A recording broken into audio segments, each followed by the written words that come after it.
Qu'est-ce que je fous dans ce conteneur? Il y a 10 jours, nous avons livré un conteneur identique au Sud Kivu, en République démocratique du Congo, à Bukavu. Depuis 20 ans, nous sommes actifs dans cette région avec IMPI et nous avons créé plus de 20 000 postes de travail.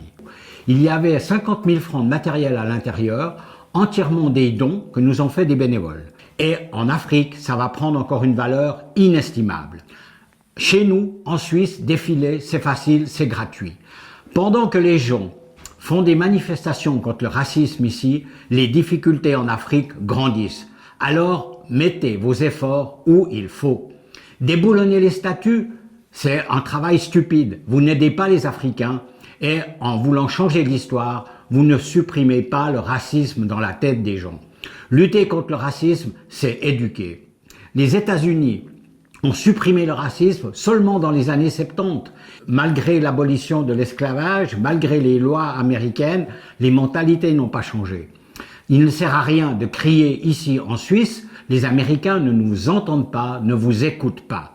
Par contre, vous pouvez aider les Africains chez eux et quand ils seront forts, ils sauront se défendre seuls. Venez aider des associations et des ONG comme la nôtre.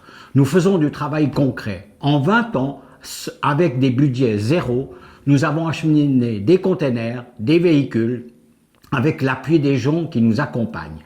Tous les gens travaillent bénévolement et le matériel nous est offert. Nous devons juste trouver l'argent pour le fret, c'est normal. Alors maintenant, suivez impi.ch et vous avez tout ce qu'il faut pour nous aider et arrêtez de faire votre cirque dans la rue. Aidez-les là-bas. Personne ne quitte son pays s'il est heureux. Maintenant, nous sommes dans le politiquement correct. Qu'est-ce que je pense de déboulonner les statuts? C'est complètement stupide, c'est inutile et ridicule.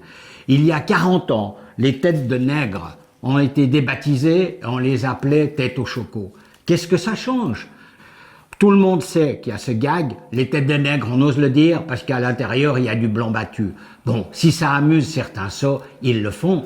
Mais que maintenant, on soit empris dans un courant de violence et de folie, alors que les gens ne font rien réellement pour les Africains. Et j'oublie peut-être l'Amérique latine, certaines régions d'Asie, mais concentrons-nous sur l'Afrique pour avoir un modèle, car l'Afrique, c'est le continent de demain si nous savons organiser les choses. Ce conteneur contenait pour plus de 50 000 francs de marchandises. Nous avons juste dû trouver l'argent pour payer le fret, environ 15 000 francs, achat du conteneur compris.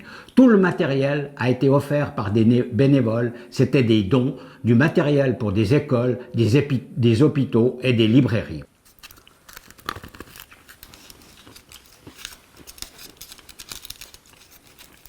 Vous voulez changer le monde en hurlant dans les rues par beau temps? C'est complètement inutile et stupide. En République démocratique du Congo, on peut faire 2-3 récoltes par année, mais ils n'ont pas les moyens pour cultiver. C'est ce que nous devons leur apporter. Toute société se construit sur l'agroalimentaire. Il faut développer l'agriculture avant d'aller exploiter leurs richesses. Tout le monde sait que nous prenons leurs terres et leurs richesses, les terres rares, les diamants, l'or, et que le bénéfice ne reste pas chez eux.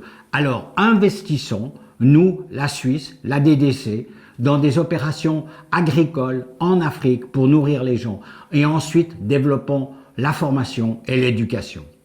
Entre le politiquement correct, les fous, les manipulateurs, les complotistes, il y a de la place pour les gens sensés.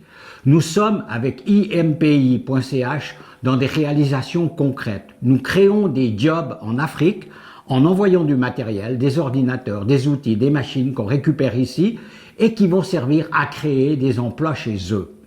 Je ne connais personne qui quitte son pays s'il est bien chez lui. Donnons des conditions de vie décentes dans ces régions où il y a des possibilités énormes sur le plan naturel.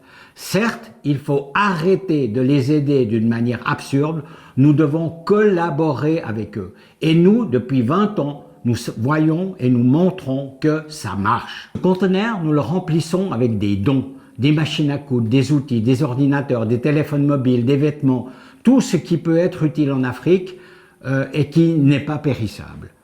Chaque produit ici qui est donné prend une valeur inestimable. Il y a 10 jours, un conteneur est arrivé à Bukavu, totalement identique à celui-ci, et il était rempli à ras-bord, tous les petits interstices étaient remplis avec des vêtements que nous avions reçus de la Croix-Rouge. Avec IMPI, dans une sorte de transfert de technologie, en apportant des outils qui étaient employés chez nous il y a 30 ou 40 ans, qui sont encore utilisables là-bas. Nous ne prenons pas de l'électronique qui part en pièces et qui est tout de suite obsolète. Nous prenons plutôt des machines concrètes, même de l'outillage agricole, du mobilier pour les hôpitaux, du mobilier pour les écoles, les livres, des ordinateurs parce qu'ils ont sauté une génération et les téléphones mobiles parce que c'est un outil qui est très utile chez eux. On ne prend pas des ordinateurs d'il y a 20 ans d'âge, justement. On prend des ordinateurs qui ont 3 ans, 4 ans, et on connaît le rythme de changement du matériel chez nous. Et du matériel qui a 3 ans, 4 ans, on arrive à le maintenir. Les performances sont largement suffisantes pour des écoles, des administrations privées, d'hôpitaux en Afrique. Nous devons avoir dans la récolte de notre matériel une vision durable. Il faut du matériel qui puisse être réparé. C'est pour ça que nous ne faisons pas entrer un seul cabas en plastique dans ces conteneurs. Nous utilisons des cabas en tissu. C'est pourquoi nous ne mettons pas du matériel électronique qui sera obsolète rapidement. Et c'est pourquoi nous évitons aussi tout ce qui marche à pile, parce que c'est de la pollution que nous apportons chez eux. Par contre, tout le matériel qu'utilisent les artisans, depuis les marteaux, la huisserie, les scies, les tenailles, les pinces, tout ça, tout ce que vous avez 3 ou 4 fois à la maison peut être utile. Vous pouvez l'apporter à notre siège, à Niarlé-les-Bois, à 8 km de Fribourg, et vous pourrez le voir dans ce conteneur qui se remplira brique après brique. Nous avons eu la chance, il y a 5 ans, de recevoir des véhicules des pompiers de la ville de Genève. Nous avons également reçu une ambulance en parfait état du service des montagnes châteloises. Nous avons eu des minibus pour des prix ridicules, voire qui nous ont été donnés. C'est-à-dire nous prenons le matériel dans des entreprises, dans des institutions, et le gros du matériel nous est donné par des privés. Les vêtements, nous avons un arrangement au coup par coup avec la Croix-Rouge. On a un atelier mécanique à Avenches et la partie administrative ici à Niarlé-les-Bois. Quand le camion est prêt, nous le remplissons de matériel, naturellement, le bourrons au maximum de ce qu'on peut, et il part par la route jusqu'à Anvers, où là il est chargé sur un bateau. Acheminer un camion de la Suisse jusqu'au sud Kivu, en République démocratique du Congo, nous coûte entre 7 et 10 000 francs. Mais il y a la valeur du camion et la valeur du matériel qui est à l'intérieur.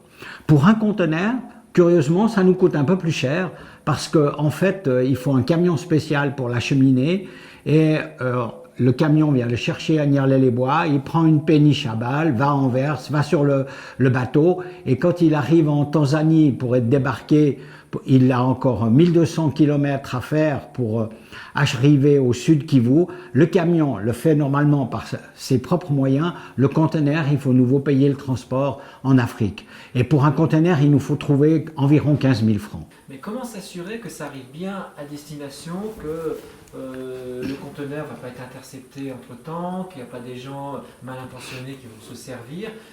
Comment s'assurer que ce qui a été donné va être bien utilisé et pas être revendu par les petits malins? Alors, la destination du matériel va chez des gens que nous connaissons. IMPI a 20 ans de recul.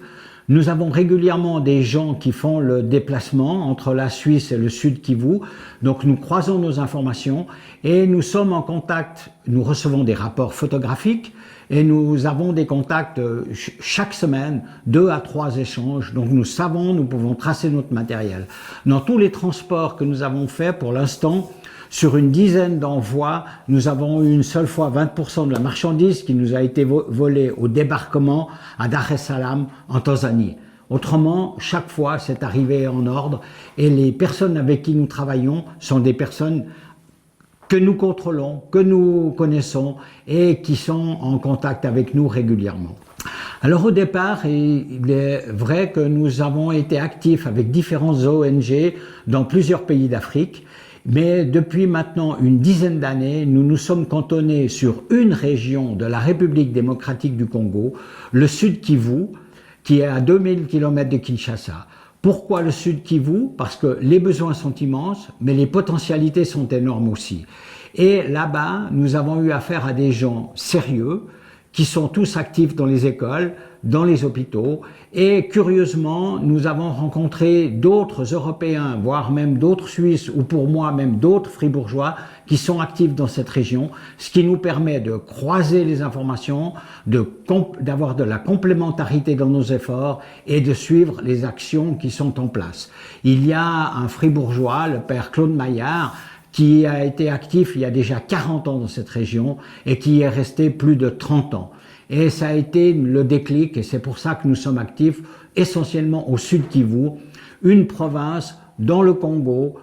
Le Congo est déjà aussi grand que la moitié de l'Europe, donc il y a assez de travail. Là-bas, ils n'ont pas des réfugiés, ils ont des déplacés. Parce que quand ils aident les gens, le but c'est qu'après ils puissent retourner chez eux quand la paix est rétablie et quand les conditions de vie sont normales. Et naturellement, ce qu'ils font, 10 francs ici valent 100 francs là-bas. Et ce qui leur manque, c'est du matériel vital pour l'agriculture, pour l'école, pour les hôpitaux. Les véhicules que nous employons subissent là-bas quelques transformations en fonction de leurs besoins. Mais ce que nous avons pu constater aussi, c'est qu'ils sont capables de les réparer. Dans les premiers camions que nous avons amenés, ça date de 5 ans et ils roulent toujours parfaitement. C'est clair que peut-être ils ne passeraient plus une expertise en Suisse, mais en Afrique, ils remplissent toujours leurs besoins. Et les gens savent les réparer. C'est pour ça que des véhicules qui partirent à la casse ici peuvent être très utiles en Afrique, parce que moins ils sont compliqués, moins il y a d'électronique, plus c'est adaptable dans ces pays. Dans la brousse, il faut savoir des fois employer le système D. C'est ainsi que depuis une quinzaine d'années, il y a un ingénieur, Paulin Kalumbi, qui vient de la région de Goma, qui a mis en place toute une fabrication de machines non mécanisées, sans moteur, mais qui réduisent le travail d'environ 80%, pour extraire de l'huile, pour moudre. Donc ça veut dire qu'il a vraiment fait des choses avec les moyens de bord. Ça ferait rire peut-être un ingénieur de chez nous, mais en Afrique, arriver à diminuer la charge de travail de 80% dans des tâches agricoles, eh ben, c'est fabuleux. Et c'est de la grosse mécanique et il a réussi à former des gens. C'est peut-être le drame, par exemple, de la République démocratique du Congo, où nous sommes maintenant focalisés depuis plusieurs années sur ce pays et sur des régions là-bas. Leur drame, c'est justement peut-être leur richesse et leur sous-sol, tout le monde le sait. Par contre, il est important maintenant de développer la partie agricole pour que les gens puissent se nourrir, et derrière les besoins minimums de santé et aussi naturellement l'éducation. Pendant que nos enseignants pleurent chez nous en faisant 15 heures par semaine dans nos écoles avec des classes de 20 ou 24 élèves, en Afrique, en République démocratique du Congo, les professeurs ont 80, 100, 120 élèves dans une classe, du matériel qui manque, et ils touchent 80 $ par mois. Et ils arrivent à envoyer des gens à l'université. Je peux vous en présenter ici, qui sont sortis de ces classes. Donc ça veut dire qu'il y a un potentiel effectivement énorme en Afrique, et nous, on ne va pas les aider, on collabore. On pourrait imaginer qu'ils sont maintenant à la fin du Moyen-Âge, mais ce qui est grave, c'est que nous leur prenons leurs richesses, comme l'or, les diamants, les terres rares et les métaux précieux, et en échange, on leur a imposé des cultures vivrières de type industriel, et sans compter les conflits qu'on a importés chez eux. Et donc là, on n'a pas vraiment à leur apprendre, on doit juste leur restituer les moyens élémentaires Je dirais il faut remonter maintenant de 50 ans, arriver chez eux avec des objets artisanaux, redévelopper l'agriculture et ils font des progrès fabuleux. Dans les régions où nous sommes, par exemple au Sud Kivu, on peut faire 2 à 3 récoltes par année. Imaginez s'ils avaient le matériel agricole adéquat, s'ils étaient encadrés, toute la force qu'ils pourraient produire. J'ai des choses que je veux donner, ou alors je suis au courant par une entreprise qu'ils doivent renouveler du matériel, et plutôt que de le jeter, ben, je vais vous contacter. Ou alors votre histoire elle me touche et puis j'ai compris qu'il y a aussi besoin de, non pas des dons mais du cash pour pouvoir payer les conteneurs, etc.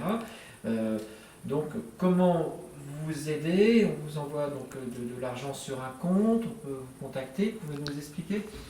Oui, en fait, notre programme a pris son ampleur il y a 20 ans déjà, avec la création d'un site internet, IMPI, qui signifie Institut de Management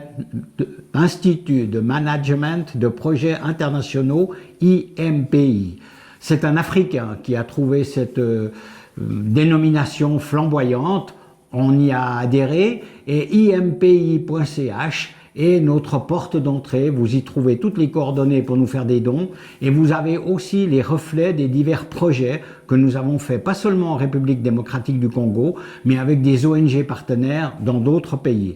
Donc sur impi.ch, vous avez toutes nos coordonnées et nous prenons tout matériel qui supporte le transport, qui est en état de marche et qui ne soit pas délicat et qui soit à la page. Par exemple, il ne faut pas nous apporter des télévisions, il ne faut pas nous apporter des radios parce que vous ne les employez plus.